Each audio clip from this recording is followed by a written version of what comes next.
آج ایک انجانی محترمہ میرے گھر آئی جو میری والدہ اور ساتھ والے گھر سے آئی۔ ایک خاتون کے ساتھ گفتگو میں مگن تھی۔ گفتگو پہ غور کیا تو معلوم ہوا کہ وہ محترمہ کوئی رشتے کروانے والی ماسی تھیں۔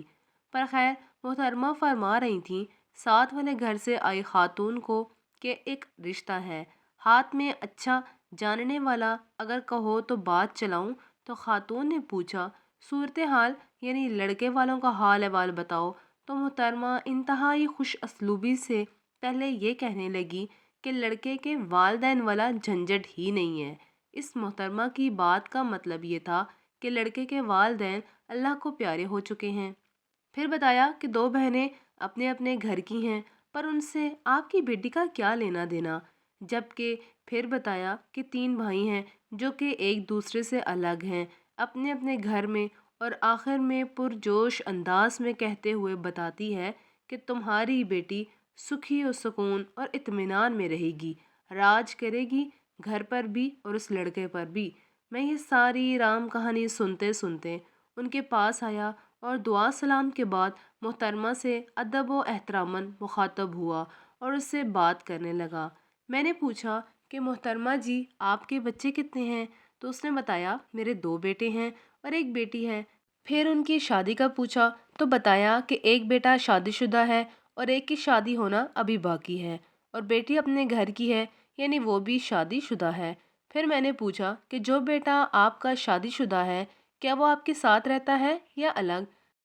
تو پھر محترمہ نے بات کو بتاتے ہوئے اپنی بہو کو برا بلا کہنا شروع کر دیا کہ وہ ایسی ہے، وہ ویسی ہے، میرا جگری ٹکڑا مجھ سے چھین لیا اور الگ گھر میں رہ رہی ہے، میرا میاں اور میرا ایک بیٹا، اب ہم تین ہی ہیں اپنے گھر میں۔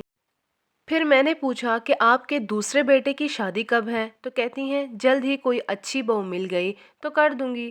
تو تب اسی بات پہ آ کر میں نے بڑی نرمی سے کہا محترمہ جی، آپ کے دوسرے بیٹے کا رشتہ تب آپ کی دہلیز پر دستک دے گا جب آپ اور آپ کا میاں اس دنیا سے رخصت ہو جاؤ گے۔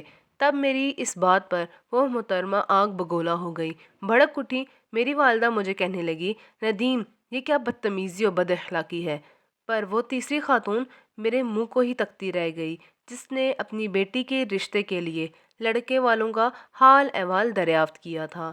رشتے توڑنا اور جوڑنا، رشتوں کی بنیاد چلانا اور انہیں نبھانا پھر نبھانا، یہ سب اللہ کی مرضی و منشا کے مطابق ہونا ہوتا ہے، اور کوئی انسان بھی اللہ تعالیٰ کے معاملات و حالات میں دخل اندازی کرنے کی جرت نہیں رکھ سکتا۔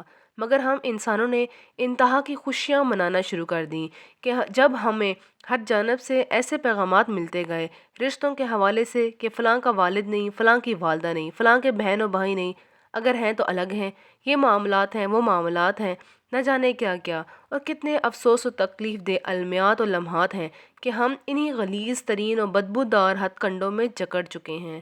مگر کیوں بھائی، ایک دوسرے پہ یہ سب ظلم و جبر کیوں اور کس لیے؟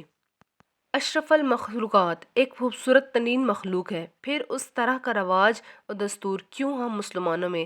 اگر میں یہ چاہ سکتا ہوں کہ میرے والدین کا سایہ میرے سر پر سلامت رہے تو دوسروں کے والدین کی چھاؤں سے مجھے تکلیف کیوں ہے؟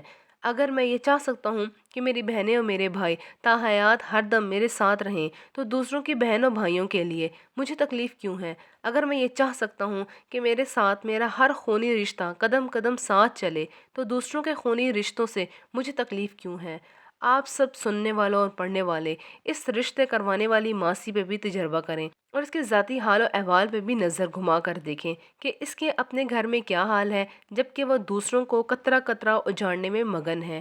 باقی میں نے محترمہ کو جس انداز سے جواب دیا ہے اس میں عقل و شعور والوں کے لیے نشانیاں ہیں، جبکہ سمجھدار والوں کے لیے اشارہ ہی کافی ہے۔ میری اس تحریر کو پڑھنے اور سمجھنے کے بعد اگر کچھ غلط اور برا لگے تو ضرور اپنی رائے کا اظہار کیجیے گا۔ اللہ حافظ۔